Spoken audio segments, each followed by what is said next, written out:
নমস্কার বন্ধুরা, আমার এই ছোট্ট চ্যানেলে আপনাদের সবাইকে স্বাগতম। আমি আজকে আপনাদের একদম নরম তুলতুলে নারকেলের পাটিসাপটা বানিয়ে দেখাবো। আশা করি এই পাটিসাপটা বানানো দেখার পর আপনাদের ভালো লাগবে। তো পাটিসাপটা বানাবার জন্য সবার আগে একটা মিক্সিং বোলে নিয়ে নিচ্ছি 1 বাটি আতপ চালের গুঁড়ো, তার সাথে দিয়ে দেব 2-3 চামচ সুজি আর দিয়ে দিচ্ছি ময়দা। এখানে আমি যতটা আতপ চালের গুঁড়ো নিলাম তার 5 ভাগের 1 ভাগ দিয়ে দিলাম ময়দা, সাথে দিলাম স্বাদ মতো নুন। এবারে সব কিছু একটু হাত দিয়ে ভালো করে মিশিয়ে নিতে হবে।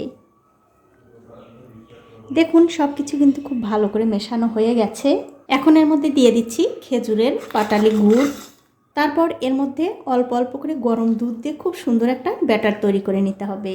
তাই বন্ধুরা, দুধ কিংবা জল আপনারা যেটাই দেবেন সেটা কিন্তু অবশ্যই একটু হালকা কুসুম গরম হতে হবে। এবারে সব কিছু দিয়ে আমি খুব ভালো করে মাখিয়ে নেব। তবে এর মধ্যে কিন্তু আগেই খুব একটা জল কিংবা দুধ দেওয়ার দরকার নেই। অল্প অল্প করে দুধ দিয়ে আগে সব কিছু একটু ভালো করে মাখিয়ে নিতে হবে। তো এই দেখুন 7-8 মিনিট সময় ধরে সব কিছু দিয়ে কিন্তু আমি খুব ভালো করে মাখিয়ে নিয়েছি।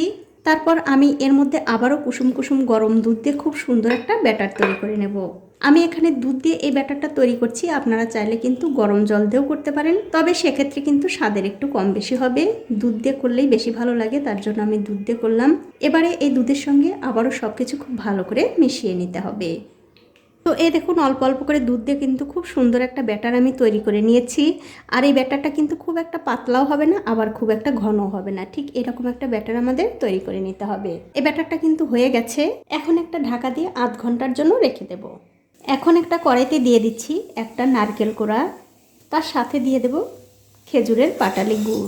তারপর এর মধ্যে সামান্য একটু জল দিয়ে নারকেল আর গুড়টা খুব ভালো করে জাল দিয়ে নিতে হবে।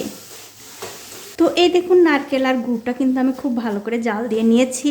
এখন আমি এর মধ্যে দিয়ে দিচ্ছি 1 প্যাকেট গুঁড়ো দুধ, আর তার সাথে দিয়ে দেব 1 হাতা ওই যে ব্যাটার আমি করে রাখলাম সেই ব্যাটার। তারপর সব কিছু মিশিয়ে আবারও খুব ভালো করে এই নারকেলটা রান্না করে নিতে হবে। তো এই দেখুন সব কিছু দিয়ে কিন্তু এই নারকেলটা আমি খুব ভালো করে রান্না করে নিয়েছি। এটা কিন্তু হয়ে গেছে। এখন আমি গ্যাসের ফ্লেমটা বন্ধ করে দিয়ে এই পুরটা এক পাশে রেখে দেব। এবারে যে ব্যাটারটা আমি করে রেখেছিলাম তার উপর থেকে ঢাকাটা তুলে নিলাম, আর এই দেখুন ব্যাটারটা কিন্তু কত সুন্দর হয়ে আছে। এখন আমি পাটিসাপটা পিঠাগুলো ভেজে নেব।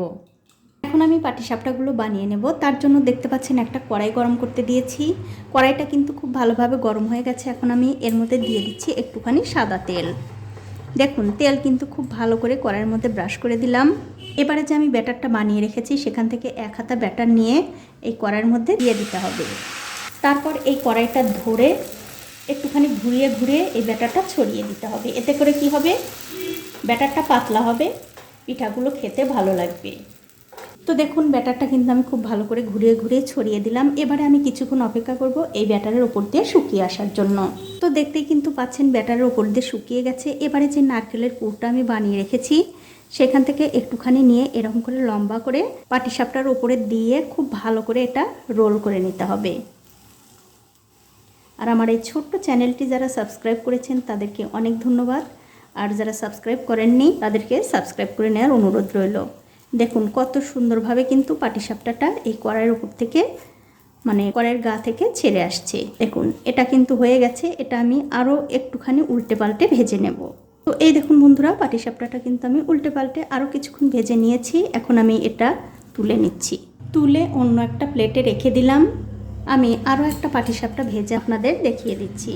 আমি ঠিক আগের মতো আবারও একটু তেল ব্রাশ করে দিলাম, দিয়ে 1 হাতা ব্যাটার আমি দিয়ে দেব। আর যারা মনে করেন যে পাটিসাপটা এই কড়াইয়ের গা থেকে উঠতে চায় না, তারা কিন্তু অবশ্যই আমার মতো করে ব্যাটার করে এইভাবে পাটিসাপটাগুলো বানিয়ে নেবেন। দেখবেন একটা পাটিসাপটাও কিন্তু এই কড়াইয়ের গায়ে আটকে যাবে না। দেখুন এটাও কিন্তু আমি ছড়িয়ে দিলাম। এখন আমি এটারও কিছুক্ষণ অপেক্ষা করব ওপর দিয়ে শুকিয়ে আসার জন্য। তো এই দেখুন এই ব্যাটারের উপরেও কিন্তু শুকিয়ে গেছে। আমি এর উপরে দিয়ে দিচ্ছি আবার একটু নারকেল কোড়া। তারপর এই পিঠাটা আমি আবারও একটু ভালো করে রোল করে নেব।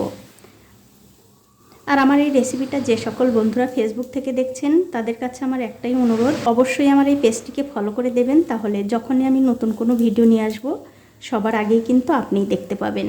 তো এই দেখুন এই পাটিসাপটাটাও কিন্তু কত সুন্দরভাবে কড়াই থেকে উঠে আসলো। এটাও কিন্তু হয়ে গেছে। এটাও আমি তুলে নিচ্ছি। আর এই একই রকম করে কিন্তু সবগুলো পাটিসাপটাই বানিয়ে নিতে হবে। তো এই দেখুন বন্ধুরা, এক এক করে কিন্তু আমি সবগুলো পাটিসাপটাই ভেজে নিয়েছি। আর আপনারা পাটিসাপটাগুলো দেখে কিন্তু বুঝতে পারছেন কত সুন্দর নরম তুলতুলে হয়েছে। এখন আপনাদের একটা ছিঁড়েও দেখাচ্ছি। দেখুন, একে তো খেজুরের গুড়, তারপরে আবার নারকেল দেয়া পুর। তো বন্ধুরা, আমার এই আজকের পাটিসাপটার রেসিপিটা আপনাদের কেমন লেগেছে? যদি ভালো লেগেই থাকে অবশ্যই একটা লাইক, কমেন্ট আর শেয়ার করতে ভুলবেন না। আজ এই পর্যন্তই, দেখা হবে অন্য কোনো নতুন ভিডিও নিয়ে।